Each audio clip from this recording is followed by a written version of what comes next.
Bismillahirrahmanirrahim. Assalamualaikum warahmatullahi wabarakatuh. Sahabat yang beriman, semua orang pasti akan menemui kematian.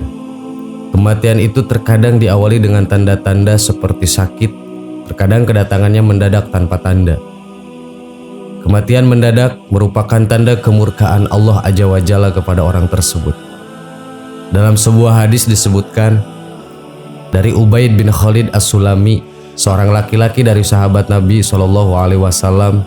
Perawi terkadang mengatakan dari Nabi SAW dan terkadang mengatakan dari Ubaid. Dia berkata, kematian mendadak adalah siksaan yang membawa penyesalan. Ahzatu artinya siksaan atau serangan atau musibah. Sedangkan asaf memiliki dua makna, yaitu kesusahan yang serius dan kemurkaan. Dan para ulama telah menjelaskan mengapa kematian mendadak merupakan siksaan yang membawa penyesalan. Ali Al-Qari rahimahullah berkata, yaitu kematian mendadak merupakan dampak dari kemurkaan Allah, sehingga Allah Azza wa Jalla tidak membiarkannya bersiap-siap untuk akhiratnya dengan taubat dan dengan mempersiapkan bekal akhirat.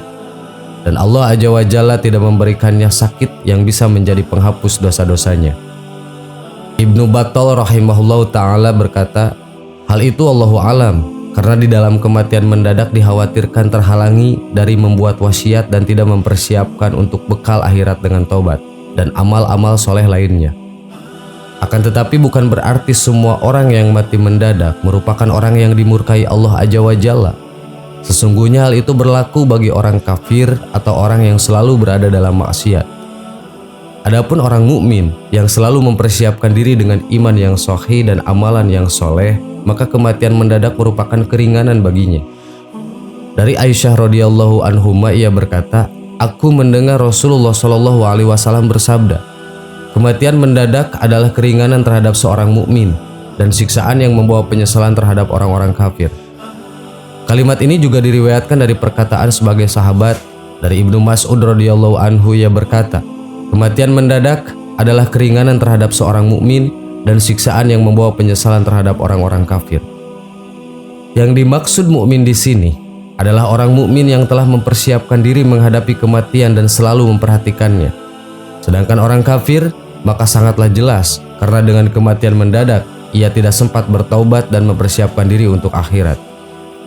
Al-Hafiz Ibnu Hajar rahimahullah mengatakan, telah diriwayatkan dari Imam Ahmad dan sebagai ulama Syafi'iyah tentang tidak disukainya kematian mendadak. Sedangkan Imam Nawawi rahimahullah meriwayatkan dari sebagian orang-orang zaman dahulu bahwa sekelompok orang dari para nabi dan orang-orang soleh mati mendadak. Imam Nawawi rahimahullah berkata, itu disukai oleh orang-orang yang memperhatikan akan datangnya kematian. Aku, Al-Hafiz, berkata, dengan ini dua pendapat itu berkumpul. Sahabat yang beriman, semoga Allah selalu menolong kita untuk selalu mengingatnya, bersyukur kepadanya, dan meningkatkan ibadah kita kepadanya. Hanya Allah tempat mengadu dan tempat untuk kita memohon. Wallahu a'lam. Wassalamualaikum warahmatullahi wabarakatuh.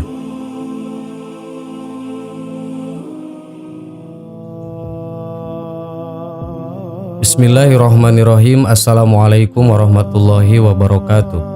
Sahabat yang beriman, ketahuilah bahwa menjaga lisan memiliki keutamaan tersendiri di dalam agama Islam. Artinya, ada beberapa hal yang tidak boleh diceritakan sembarangan dengan tujuan agar tidak membawa mudarat atau hal yang berbahaya bagi yang bersangkutan. Keutamaan untuk menjaga lisan ini sebagaimana telah diriwayatkan oleh hadis sahih dari Bukhari.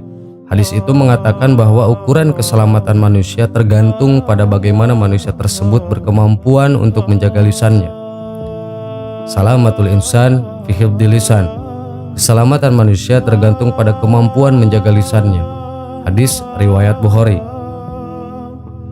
Dalam upaya untuk menjaga lisan, ada 5 perkara yang jangan sampai diceritakan kepada orang lain, walaupun orang itu adalah istri atau suami kita sendiri.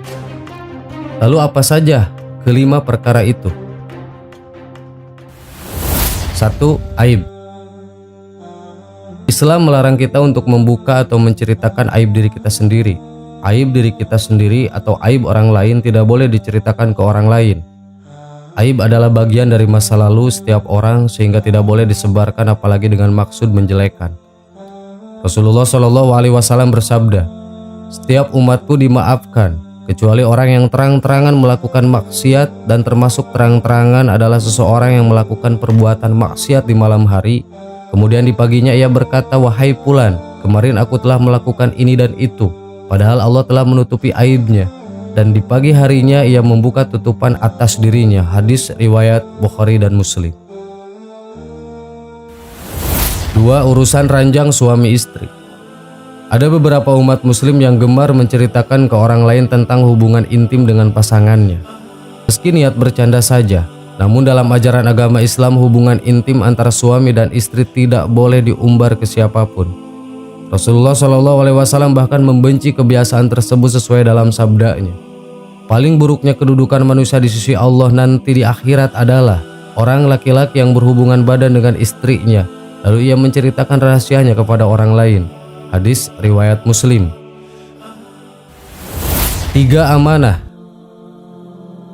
Rasulullah pernah bersabda tentang amanah yang diriwayatkan oleh Imam Ahmad, "Tidak ada iman yang sempurna bagi orang yang tidak memiliki sifat amanah, dan tidak ada agama yang sempurna bagi orang yang tidak menepati janji." Jika dilihat dari sisi akidah dan syariat agama, amanah adalah segala sesuatu yang harus dipertanggungjawabkan dan berkaitan dengan orang lain atau pihak lain. Amanah bisa berupa benda, pekerjaan, perkataan, ataupun kepercayaan. Maka amanah bisa berbentuk apa saja yang nantinya akan dimintai pertanggungjawabannya. Amanah menjadi rahasia yang harus dijaga. Tiap cerita yang sampai kepada kita pada dasarnya semua adalah amanah. Apakah itu benar atau salah, keduanya harus dirahasiakan dalam arti tidak memberitahukan kepada orang yang tidak berhak untuk mengetahuinya. 4. Orang yang dipercaya memandikan jenazah. Orang yang melihat kekurangan pada mayat itu ada dua macam, yaitu yang berkaitan dengan kondisinya dan yang berkaitan dengan tubuhnya. Misalnya jika ia melihat perubahan wajah yang menghitam dan menjadi jelek pada mayat, maka ia tidak boleh menceritakan kepada orang lain. Jika ia melihat cacat di punggung mayat yang selama hidupnya ia tutupi dari orang lain, maka orang yang menutupinya saatnya kematiannya mendapatkan pahala ampunnya yang besar sebanyak 40 kali. 5. Harta yang dimiliki. Inilah yang banyak kita jumpai, atau bahkan pernah melakukannya juga, naudzubillah. Mari renungi bahwa harta yang dimiliki hanyalah titipan Allah dan bisa diambil kapan saja.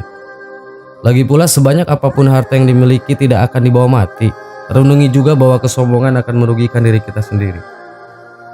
Sahabat yang beriman, sebenarnya kita memang perlu berkaca dan introspeksi diri apakah hal-hal yang telah disebutkan tadi pernah dilakukan atau tidak. Jika pernah, maka inilah saatnya untuk memperbaiki diri dan segera berlindung dari perilakunya yang kurang atau bahkan tidak bermanfaat sama sekali itu. Faktanya, memang menjaga bicara bukanlah hal yang mudah, mengingat ngobrol itu adalah kegiatan yang sangat asik untuk dilakukan. Sehingga terkadang hal-hal yang kurang bermanfaat pun atau hal-hal yang kurang pantas pun sangat asik dikonsumsi. Karenanya ini sangat berat, namun balasannya dari beratnya menjaga lisan itu adalah keselamatan diri di dunia maupun di akhirat. Allahu a'lam. Assalamualaikum warahmatullahi wabarakatuh.